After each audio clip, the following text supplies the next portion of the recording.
Greetings and welcome. My name is Nataliia Protsiuk. I'm president of the U.S.-Ukraine Foundation.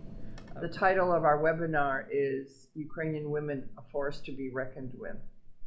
The women of Ukraine have been that force to be reckoned with throughout history. I recall when I first made my trip in the 90s, in 1990, and I met organizations dealing with mothers of Chernobyl, the Ruch women, and also mothers of veteran soldiers. But that is a story for another time. When the war began in 2014, we began to see women take many roles. Women were in the front lines, and we have one of the women here. At that time, they were not officially even allowed to be in combat, so they registered as cooks and seamstress, but they were performing as snipers and carrying weapons and fighting at the front lines. The women of Ukraine have an extraordinary burden during this war. Let's talk about first the fact that they are single parents, really, taking care of children because the fathers are fighting the war. But also they have taken up the roles in all different spheres of support. As somebody said, the Ukrainian army or military is 42 million strong. They are in some ways the unsung heroes. And we are very happy to have partnered with the organization PASS, who is honoring our four guests today as heroes of Ukraine. So we will be very excited to hear from them about the kind of work that they are doing and about their mission. They're primarily here to go to the United Nations and speak on behalf of many issues Ukraine is confronting during the war. I will briefly introduce them and then allow each of them to talk about their specific roles and organizations and that they are doing. First is Svitlana Pustovit. She's a creative director of a Vinnytsia regional non-governmental organization called Media Center. Her goal is to document crimes of the Russian army by interviewing Ukrainian refugees and IDPs. Then we also have Nataliia Protsiuk, who's a volunteer who has personally driven more than 50 cars from Europe to Bakhmut, Donetsk, Kramatorsk, and other cities where the hostilities are taking place. Nataliia has also created the largest volunteer organization in Khmelnytskyi Oblast. Then Katerina Lutzik is one of the people that I mentioned who at the very beginning of the war went to the front. She's a veteran and a military medic. She served, I think, for 6+ years and then was wounded. During this rescue operation at Avdiivka, the car she was using was fired upon. She's lost 50% of her hearing and percentage of her vision due to the glass in her eye. And then we have Irina Polishchak, who's a lawyer who has organized the transportation of more than 70,000 Ukrainians since the beginning of the war. She is engaged in the protection of rights and victims and also volunteers. These are just some of the women who have, as I said, taken on extraordinary important roles during the war. So first I will ask Svitlana to talk about her work and what is her mission coming here to Washington and primarily to the UN. Hello everybody, I'm very glad to be here. My work, one started, yes. First of all, when war started, I volunteered. Наталя, можна сказати? Коли почалася війна, when the war began, ми всі стали волонтерами. every one of us are volunteers. Я з колегами, які працюють в міжнародній громадській організації. I with my colleagues which are still working in the international NGO. Ukraine, Poland, Germany. Ukraine, Poland, Germany. Спортивна організація, медійна організація. Ми всі об'єдналися і почали допомагати біженцям та військовим. All our organizations in the sport fields, in media fields, gathered together, and we started to help like military forces, and civilians. Наші партнери з міста Хмельницька, в Польщі, на другий день початку війни вони організували сесію міської ради і прийняли рішення прийняти наших біженців. On the second day from the start from the Great War, our partners from Poland decided to make one session and the council session, and they decided to help Ukraine. В перші дні війни ми відправили до них 3000 біженців з України, з Харкова, з Києва, з Гостомеля, Бучі, Херсону, з Vinnytskyi Області. On the first days of the war, the partners of Svitlana's organization took a lot of refuse, more than 300 people from different districts from Ukrainian regions, where the Russians were at the first day. She named Kherson, Харків, Kharkiv, and Bakhmut and Kyiv regions. Також наші партнери, ми відправляли в Молдову, Румунію, Швецію та інші країни, які готові були прийняти наших земляків. Also, the organization took these refugees in other countries such as Moldova, Sweden, and in other European countries, which was ready to take these Ukrainians. Найважче було те, що інколи ми також відправляли людей з інвалідністю, дітей, жінок та чоловіків похилого віку. One of the hardest thing to Svitlana's mind at this moment was to took the people with some disabilities, with some problems with the health, especially children. Потім наші партнери надавали гуманітарну допомогу, і ми її передавали в госпіталь для військових. Переселенцям, які втратили житло, втратили все, що в них було, вони приїздили до Вінниці, деколи просто в піжамі, було холодно, мінус 10, вони приїхали лише в піжамі, в тапочках, і ми допомагали. After that, Svitlana's partners gave a lot of humanitarian aid to these people because mostly all of them were without any clothes, without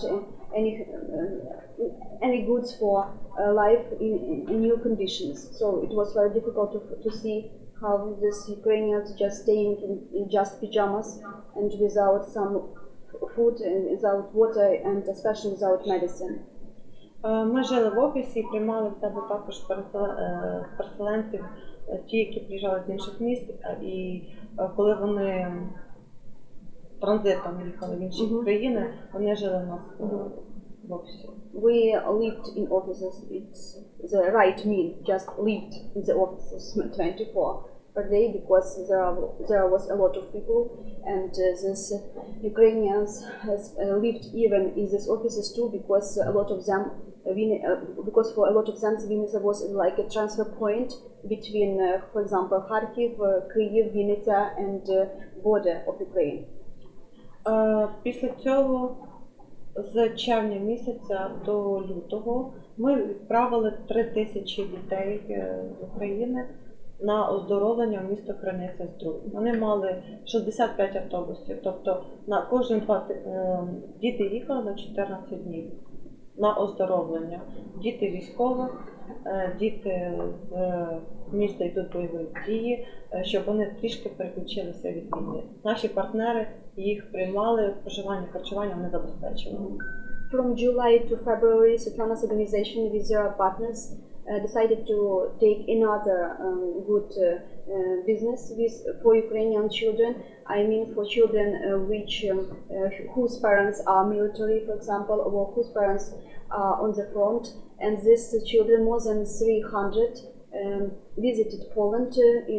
As they know, it was very good places where they can have good rest.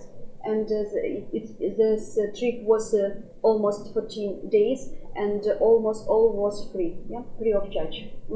Food, accommodation, and the road.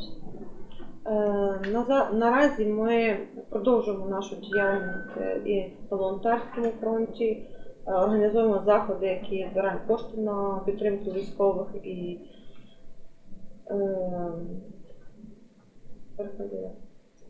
At this moment, Svitlana's organization still helps as in different volunteer ways and for military points, and they decide to help Ukrainian children in the future. But at this moment, you stopped this action, yes, this activity. Так, вони зараз трошки фінансування шукають.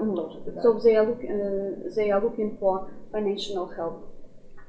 Наразі One Minute ми продовжуємо знімати відео на передових, щоб показати світу, яка ситуація в Україні і на війні, та інтерв'ю з біженцями, щоб світ знав більше про ситуацію, яка відбувається в Україні. And one of the additional point of Svitlana's activities is that she is going to the regions which are almost near the front.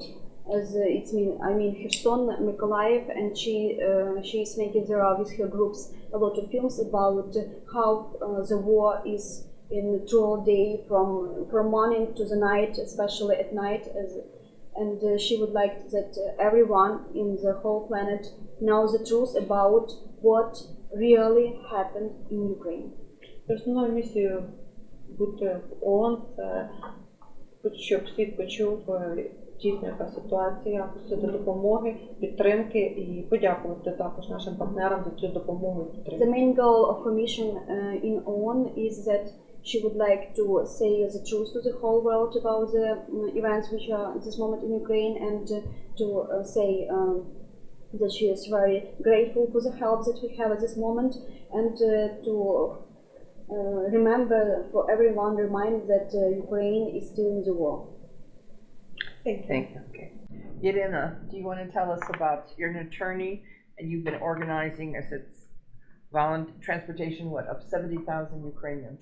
Yeah, but I wasn't alone. It was with my friends from Ukraine. So let me present myself. My name is Irina. My surname is Polishchak. I'm from Lviv region. It's very close to the Ukrainian-Polish border. In ordinary life, before the war, I was a lawyer. I am a attorney at law.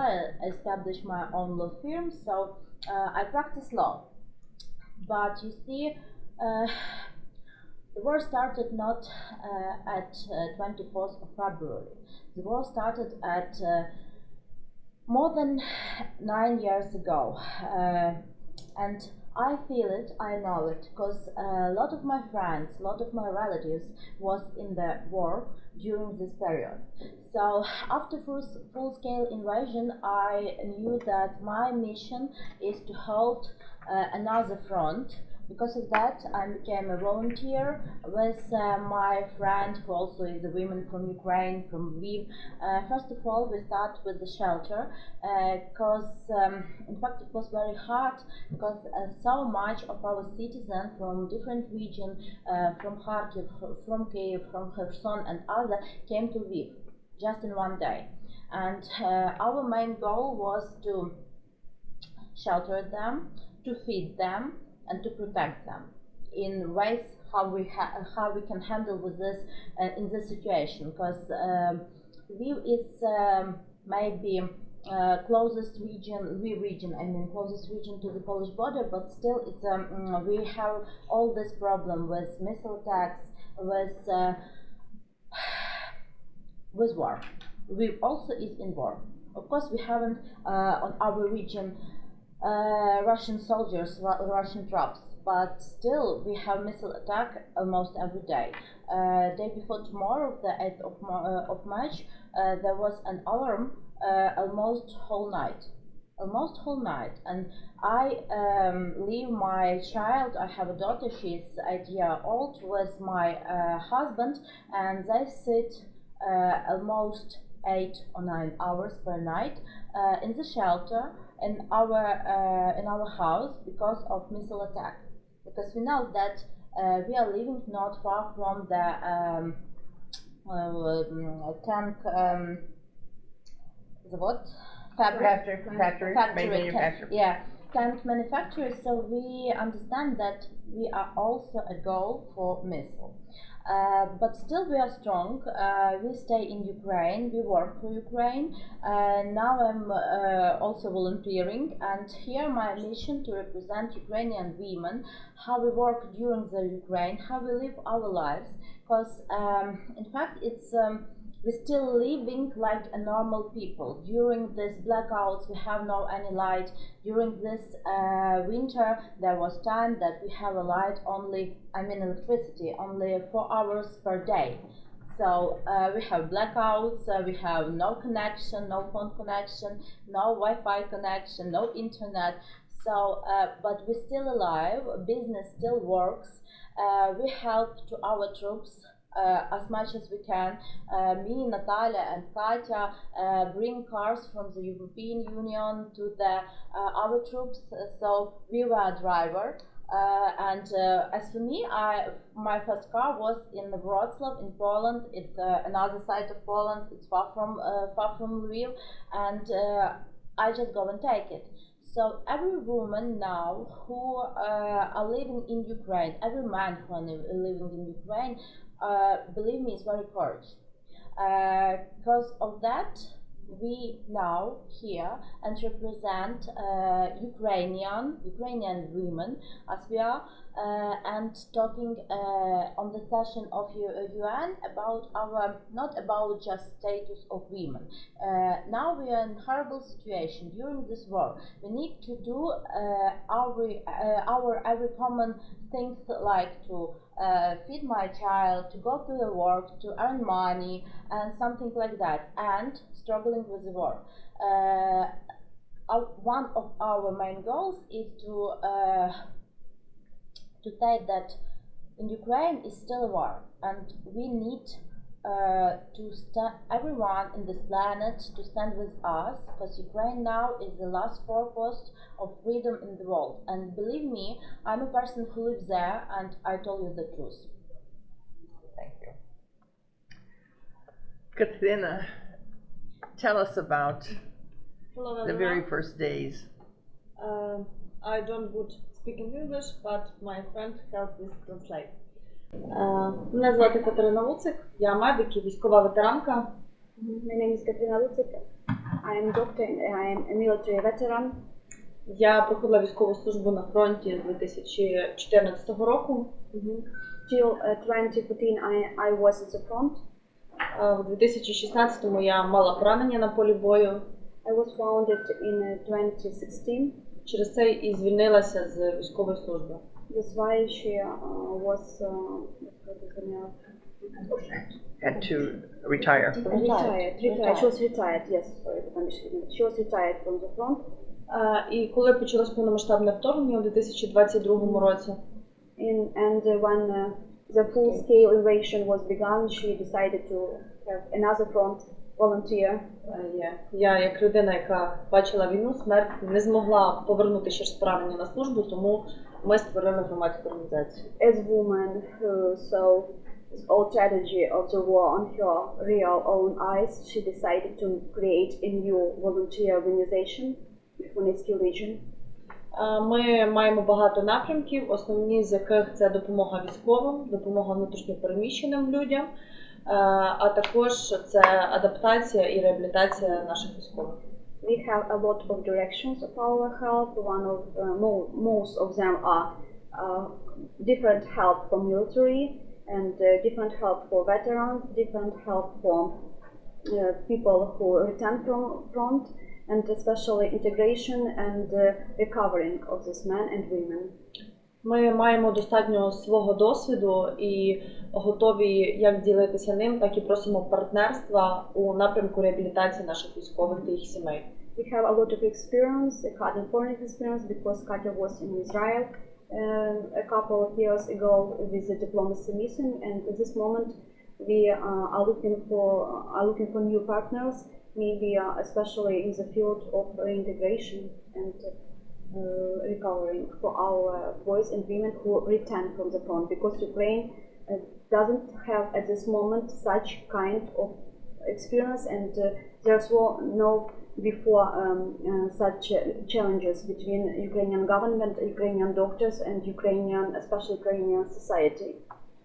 Дуже багато військових повертається з фронту, в тому числі з ампутаціями, і в нас не вистачає лікарень. Ми займаємося зараз будівництвом реабілітаційних центрів. At this moment in Ukraine is in the progress the process that helps to make more and more buildings which can help our soldiers which have a lot of wounded, especially when they are without legs, without hands.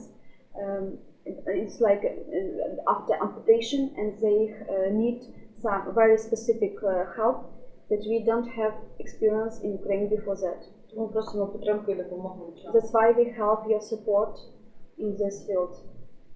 Thank you. Nataliia, now you get to speak for yourself. After all, maybe I will speak very shortly because I understand that it's our extra time.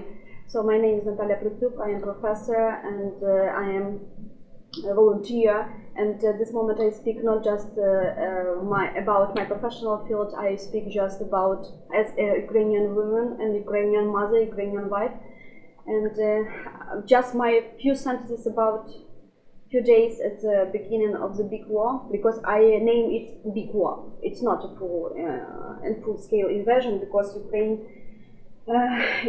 if we will compare with the second war, I think that we have the third war, but just in one territory, just in Ukraine, and we still close the beginning of the third war. I think that everyone who really tries to understand what is still at this moment in Ukraine, how many people are died every day, every moment, every second, and even now at this moment, maybe if you will like to close your eyes, you will imagine how terrible and how horrible violence, how many horrible violence are at this moment in our Ukrainian cities. And when I speak very often with our soldiers, especially maybe at night, they call and say that I live. And the most significant sentences for me, just one word, not mother, as we say it in Ukrainian books, and it's that I live. I'm I'm alive. Yes, I live and I alive. I live and I am alive. And I should underline that it's the most powerful word in the whole world at this moment for me and for my colleagues, believe me. At first days, when the big war began, in my flat, I have a not very big flat, there were 9 and 13 people at one time, and I lived in my flat. And this process, when you every day looked how your nation, how your people, how your mothers with little children on their hands, just staying in a line, and they looking forward for just for one bed, just for one, maybe one shirt, one skirt, and she asked you that I have some allergic, for example, I need some extra medicine that I need to have some receipt, and this receipt I can take because I live in Cherkasy, for example, I live in Lugansk region, and now at this moment I live in Khmelnytskyi. Please help me. And at that moment you don't forget that you are with us. You don't remember about it. You just think how you will help this man, this woman, or this person with disabilities. And when we took our first cars from the board, it was similar experience like this Irina. I was in Poland, and when I returned from the Ukrainian side and see the border on Polish side, I see that our Ukrainian women just lying on the front, on the ground, and crying that we don't go. They hug me and say that you're happy, you returned to Ukraine. I said I returned to Ukraine with humanitarian aid. This car that I take there 2 or 3 days, and they were in the front. Maybe you're happy because you go to Poland. There is no alarm. You can sleep with your child. And my child at this moment is in Khmelnytskyi region. For example, my parents. And I don't know, will he be alive in 3 days. Oh, no, but it was my choice. I always underline that it's my choice to stay in this country, but not choice of my son. And you, this mother, decided to take your children in a safety place. It's okay, because she was from Lugansk region. But I, a woman from Khmelnytskyi region, I should stay. It's my opinion. I should stay here and I should help. Because if everyone will go, there will be nobody to help for our military persons and to help for the disability persons who can't be in another country. They should be in Ukraine because they have some problems with health. So it's not very pleasant to hear, but it was terrible. But at this moment, we understand that we are monolith. Ukrainian nation is monolith, but with your support, of course. Thank you for witnessing to the reality of the war. Most of the discussions, particularly here in Washington, of course, described the military situation, right? What ground has been taken by the Russians, what has been retaken. Of course, it's all very important and critical for Ukraine to regain a control over its whole land, to be sovereign and to be independent. And we need to, but I think you're performing a very important mission, that there's an element to this daily war that is going on that doesn't maybe get as much, does not get as much attention. And one has to do, there's another category, I would say, of suffering that is, to me, just unbelievably heartbreaking. And that has to do with the thousands and thousands of children that have been kidnapped and taken forcibly into Russia. The numbers are staggering, and there's a report that's come out, commissioned by the State Department, that says children ranging from the age of 4 months to 17 years old. And some of them, the older ones, are being taken into military service. But just imagine the plight of families who do not know where their child is. And the world needs to understand that the longer that this war goes on, that these sufferings go on, and the way to stop the war, we're told, is that to give Ukraine the weapons that it needs when it needs it, as much as possible, so that they could stop the war and stop this human suffering. We don't have to wait until the end of the shooting to uncover the evil, as we did after World War II, to understand the full scope of the various concentration camps and what had taken place. We have seen in real time the mass graves, the various war crimes that are being committed, particularly also against children and women, the rapes. So I think your mission is incredibly important, to put, say, a human face to all aspects of Ukraine's war that is going on.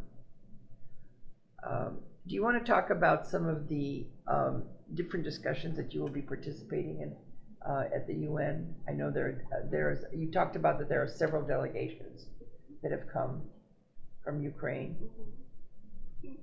Maybe I should start it about this. We have, about 2 days ago, we have our event during the UN session. It was a side event because we are not representatives of government delegation. We are representatives of independent women delegation, and each of us is from different NGOs. So we are representate civil society, Ukrainian civil society. On our side event, we were talking about status of women, sorry about my English, about status of women during the war in Ukraine, because you see, it's heartbreaking situation that so much of our women are going abroad just to be safe with their kids. So there is a huge risk that women and child may become a hostage of human trafficking. So it was one of our topic, and another our topic was about Ukrainian citizen, Ukrainian women who still live in Ukraine, and now, as we are became a volunteer during after full-scale invasion. So of course we were talking with delegation from other countries about our issues, made a contacts, made a network, and this all is.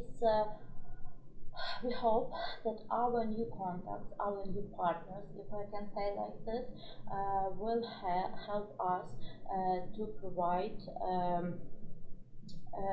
our mission in Ukraine. As for us, it's humanitarian aid. Also, it's issue about the children, because Ukrainian children. We need to understand that during this war, Ukrainian children suffer in every region. So they deserve. We have a problem with educational issues. Why I said so? Because the first time of the beginning of full-scale invasion, there were no classes in school, so it was online. Was or not? You see, we have no light, so we have no lessons. It's one of the first lessons for me about the war. We lose our educational system. Now it's work okay, because our teachers is also heroes who made great things for our child who are what they're talking with. So we are speaking with our partners also about such a thing like a camp, such a thing like educational issues for Ukrainian children who now staying in Ukraine to cross the border and to see another world. To be safe, to see another world, don't hear these alarms, these missile attacks, and just be safe. It's very needed of this, because everyone in Ukraine, every child who live there during this war has this traumatic experience. But it is our generation, so we should work with their mental health, and they need to be safe. It's the main issues what we were speaking about, but in fact there was a lot of topics, not only about the war, also about the gender equality, women rights, and so on. Because this UN session is about, first of all, it's about status of women, and second topic is Ukraine and Ukrainian delegation. We can talk free about this, because we are not from government delegations, so we may connect with different delegations and different, of course, countries. So it was briefly what I can say about our mission on the UN session. Want to add anything? Just one sentence about digitalization that About which, I'm sorry? about digitalization educational system, and because we have a parallel event and our organization, and it was on the second day of the new one, and there were many partners which gathered together to see us and to listen to our messages, and we have a good contact with them, and there were a lot of partners that decided to help Ukrainian educational system, especially Ukrainian schools and universities with different processes that can help. It can be involved in educational system in Ukraine. I mean that, as remind Irina, when there is no electricity in Ukraine, especially even in this moment when we are talking together in Ukraine, there is alarm for the whole Ukraine, and all our Ukrainian students and all our Ukrainians who are this time, for example, in some educational buildings, should be in shelter. So all lessons, all educational process is stopped. And these partners decided that they can help us, Ukrainian educational system, to make this process more effectively and better, even if there is no electricity. Some technical moments that we can help to make Ukrainian lessons not to be more effective, but to be. Because we understand that if 3 or 5 years, if we will live in such conditions as today, our Ukrainian children, we will lose this generation. We will lose the knowledge of this generation. All Ukrainian students at this time, for example, is in Ukraine, in other foreign countries, they have good, normal process for education. As they say, I will not return to Ukraine because of your system of education is not so strong as foreign countries. So this moment was very important, and the second was that we spoken about the territory which at this moment are mined, and we spoke about the program One Mind, One Life, and we understand that we need more than 10, maybe and 12 years to make all our territory free of mines, because it is full of mines, and at this moment more than 5,000 people they are victims of the bombs and different another moments that can be a very bad effect to the health for the especially children, because Russians like to have some little coins in toys, in candies, and left this moment and left this tools of death in different places where children and especially if they are looking for food, they can take it in their hands. So besides regular mines that are planted on a military basis, you are also confronted with and dolls, they're like little dolls, especially. And toys and things. Yes, and toys. I would think what is interesting for a little child, it's dramatic situation with mining, bright with colors, bright colors, candies. It's just so hard to embrace all of the different aspects of this evil that has ascended into Ukraine, the inhumanity to target children, right, the most innocent and most vulnerable. You bring up the issue of mining. I mean, when the war started, and most people don't really remember that the war started in 14, right? Mm-hmm. They are focused more on the fact of last year. We were at that time very concerned about the whole issue of mining then, because it was a problem, and we were looking at different ways how to approach it. Now I understand that 33% of Ukraine's land is contaminated with mines, right? So it is now another horrendous issue. I mean, I recall hearing that people could not bury their dead in cemeteries because of mines, right? They can't grow crops. So this is a very important issue that needs to be brought up, discussed, and focused on, and seeing if we could mobilize more attention to it and more resources to it. You talked about education.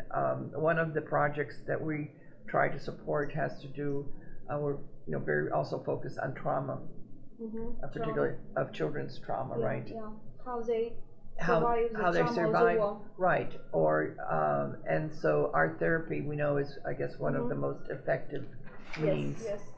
And so we have supported one project like that, and they have sent us pictures of the drawings that children draw, and it's heartbreaking because too they were saying some of the children can't talk, and it takes a long time for them to just express themselves, and they're able to do that via whatever drawings. Now, speaking of blackouts and no electricity, are we in a position to show a film? Okay.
Please help Ukraine, Mariupol. Help Azovstal right now.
Just a few sentences about art therapy as one of good method to help our Ukrainian children to live with the trauma of the war and try to To survive, well, to survive the war. to survive the war is that we opened in Khmelnytskyi region our new information center, and the main goal of the information center is to help Ukrainians who live in Khmelnytskyi according to the circumstances of the war, who are refugees, and especially for women with children and women maybe with children with disabilities, and for everyone who would like to come. And because I think that in this moment every Ukrainian has trauma of the war. Are you from Khmelnytskyi region or are you from Donetsk region? The same conditions, the same news, and the same pain for every one of us. So art therapy, it is one of the methods, and we have a lot of specialized. We have a lot of teachers who can every day help our Ukrainians. There are lessons from history, especially from that regions, from Lugansk, Donetsk, who say that, oh, you know, your history is so interesting, but we read in other books, we listen in other news, and there is a good method to block and Russian propaganda, because in Khmelnytskyi region we can speak about the true Ukrainian history, and there is a course of Ukrainian language, because you know that Ukrainians that live in this region where there are Russians, they don't speak Ukrainian, they speak Russian, and right. We try to teach them to speak Ukrainian. It is very good, very nice for them, and even there is a language course in German and English. Yes, Ukrainian history, Ukrainian language, German history, and a lot of psychologists, aides, and lawyer. We have even our lawyer who can consult our Ukrainians. And art therapy, yes? Ну, ми обрали такий комплексний підхід, працюємо з сім'ями, поки військові служать, і з військовими, які повертаються, за підтримки разом твоєї України. We decided to take such complex methods because of they need not just one help, they need to be either from different sides to feel their safety, as for military and soldiers, especially for their families. Getting back a little bit to the demining issue, one of our initiatives that we're supporting is sending protective gear for the dogs, the canines that are need to go through bombed areas and try to find rescue. So it's and also we're supporting some animal shelters. One of the shelters we know in Kyiv has got like 1,000 dogs. And then we also see, how many families when they're evacuating, right, with their children, but they're a lot of like the older people, right, are bringing their pets. So this is another area that we try to see if we can. Especially for dogs, which helps our military who serve on the border. We help the dogs too. Yeah. So. Стосовно нас, як відбувається про дітей, здоров'я, у нас є 2 спортивних школи. Svitlana would like to say about her own experience, how they help for children. Is this me? Так, 2 спортивні школи. Школа легкої атлетики Олімпійського резерву. So in Svitlana region in Vinnytsia there is 2 sports schools. One of it is a school who are training our Olympic champions, I hope. Yes. And і школа дає 7 видів спорту, і тренери займаються і ментальним здоров'ям дітей, і фізичним. Another school has trains in 7 different spheres of sport, where trainers also take part in mental health of their students and in body health of their students. So we're some questions from our audience, and perhaps need a little. It says, is any of you have a chance to cooperate with Russian, is it Economic Society, to locate Ukrainian orphans taken to Russia? We don't know this organization. And We have not even seen them haven't before. heard about this organization before, but of course we are thinking about peace in future, but now we still have a war, and this organization who has the first world Russian economic society, you really want us to cooperate with Russian economic society? I guess I'm not a diplomacy. I'm just a lawyer, I'm just a citizen of Ukraine, but as for me, now it's impossible. Of course, when we are talking about future of our children who are now captured in the Russia, we will negotiate with everybody. But still, negotiation possible, cooperation we will see. We will do our best to take our children back. But what about this organization? I have never heard about it. Yeah, I don't think we've heard of any efforts within Russian, let's say, civil society that are helpful or trying to help in this situation, but perhaps we can hope and pray for such assistance sometime in the future. Oksana, any other questions? No? Ми не можемо співпрацювати з людьми, які нація, яка прийшла до нас вбивати на нашій землі. We can't work with nation who came to our land to kill us. Яка вбиває наших військових, гвалтує наших жінок і дітей і не зупиняє, їх нічого не зупиняє. Тобто Who kill our militaries, who kill our troops, who rape and kill our children and women, and nothing besides us can stop that. So of course, like I said before, we want to take our children back. But to cooperate, I guess now we can try. We will take, I guess, such part for this negotiation. Turkey was such a part in negotiation for best goal to take our militaries, to take our troops back home. I hope that the situation will be the same with children, but like a representatives of civil society, we are not ready to cooperate with organization first world in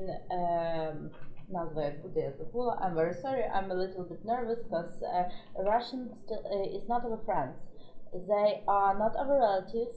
They are our neighbors who came to our land, mined our land, kill our people and start this war.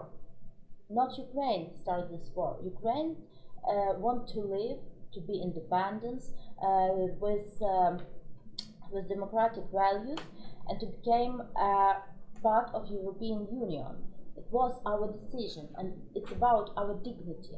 And now to asking about cooperation with Russians, I guess it's impossible. It's a very painful situation, yeah. Well, ladies, I want to thank you for this informal sort of discussion that we've had. I think you have an incredible, important mission. Your work in the UN, and I guess you're going back for additional sessions. And it seems, and you've talked about it, the opportunity to perhaps build additional partnership with countries who are supporting Ukraine and maybe mobilize the women in those countries, right? The women to focus on some of these issues, the humanitarian issues, the issues of kidnapped children, women held in captivity. One of the stories we heard about a woman who had posted something on Facebook that was supportive of Ukraine. She was sentenced to 7 years in prison.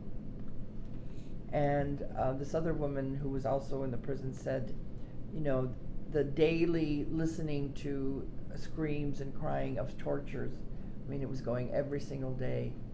It wasn't they got used to it, but it was just something that they, it was just there all the time. As horrible as it was, the nights were even more horrible. This one particular mother was sobbing and crying because when she was arrested, her son was 3 years old. And so she was constantly thinking about him, and she didn't see him until 7 years later when he was 10. So that whole period where she did not know what was going on with him. But again, I think about the reverse with kidnapped children where the parents, the grandparents don't know. And in this country, you know, when a child goes missing, we have what we call the Amber Alert and among other things, and it mobilizes the community, the media, everybody, you know, tries to help find this one child. And here we have hundreds of thousands of children who've been taken. And unfortunately, I guess it proves Stalin's quote when he says, when you kill one person, it's a tragedy. When you kill millions, it's a statistic. And I think this is part of your mission, and we will try to support you in it, that we have to make sure that it's not just a number, right? These are individual tragedies that every person in Ukraine now is suffering, every family there. I think I would call those who are watching and get your friends to take action in the sense of helping to bring some of these issues to the forefront with our elected representatives. There's been some interesting debates, actually, frankly, I think influenced by Russian propaganda and disinformation. The war is not going well for Putin militarily, and we noticed many months ago that the acceleration of disinformation and propaganda that is taking hold in different ways. And one is, unfortunately, talking about, you know, cutting aid to Ukraine. This is just inhumane. And I think your work, and I think those who are watching, Friends of Ukraine and Friends of Ukrainian women and children, if you will bring this message to our elected officials, so they understand the full dimension of the war in Ukraine. Thank you for listening. Thank you. Thank you. Thank you for Thank you for support. And stand with Ukraine.